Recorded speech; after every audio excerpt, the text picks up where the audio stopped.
Super Bowl Sunday, San Francisco, right? The president has said he is not going to send ICE to the game, but local officials and anti-ICE activists aren't buying it. Is this paranoia, or does it go to our issue? Transparency. Stephen A. Smith is in San Francisco, has a message for the president. What is your message for the president?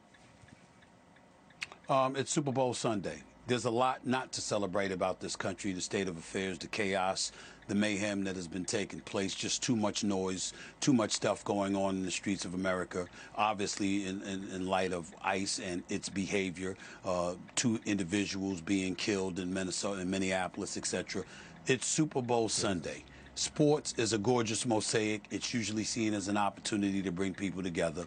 And nobody does it in America better than the National Football League. The Super Bowl is the biggest sporting event of the year. You know, millions of, thousands of people are going to be in attendance. Tens of millions, if not over 100 million people are going to be watching the Super Bowl nationwide and beyond. This is not a time to bring ICE to the Super Bowl, to have people walking into the stadium fearful that they're going to be approached because you have roving agents all over the place patrolling the grounds of Levi Stadium, looking to ask people for their identification and all of this stuff. That is not the day for that. And another 364 days, okay, fine, but not Super Bowl Sunday. And also, to put not to put too fine a point on it, but how is it not just a message of intimidation when you're talking about how expensive is it to walk into a Super Bowl? You know what I mean? Like, how much money is it to get one of these tickets? The idea that this is where you're going to go to catch people who had to sneak into the country? Well, you can look at it that way, but if you're the president of the United States, think about 2 things. One is obvious in terms of the inconvenience it would cause to the state of California because of Gavin Newsom and his relationship with Gavin Newsom, which has clearly deteriorated, at least in public eye, over the last few months. And, of course, that relationship with the National Football League that I've spoken to you about on several occasions in the past. Now, with several owners, he definitely has befriended them. He's been friends with them over the years. But as I repeatedly told a lot of people, and I've told you before, in 2014, he was looking to purchase the Buffalo Bills. He's had 3 attempts where he was trying to buy an NFL team. The latest was 2014, trying to get the Buffalo Bills. Price tag was $1.4 billion. Reportedly, he had $1.1 billion. And as a result, the NFL was going to nix it, and Trump called me at that time, spoke to me directly.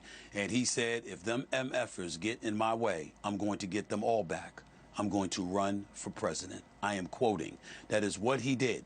And so knowing the Trump that we know, seeing his penchant for being vindictive, for being vengeful, for being a bit truculent because he doesn't like how he's been rejected in any way, you can't put it past him to want to be an inconvenience to the National Football League. Now, that's not to say he'll actually do it, but it is to say that he doesn't mind them thinking he'll do it. And if somebody rubs him the wrong way, you can't put it past him, especially when we saw reports that 700 members of ICE were removed from Minneapolis, well, of the 3,000. Well, guess what? That's 700 that you could send to California. We don't know what's on his mind for Super Bowl Sunday, and that is what I'm fearful of. And I'm not going to believe he's not going to do anything until I see him not doing anything. It would be really, really bad optics if he wants to move the needle at all with the disapproval right now on this issue.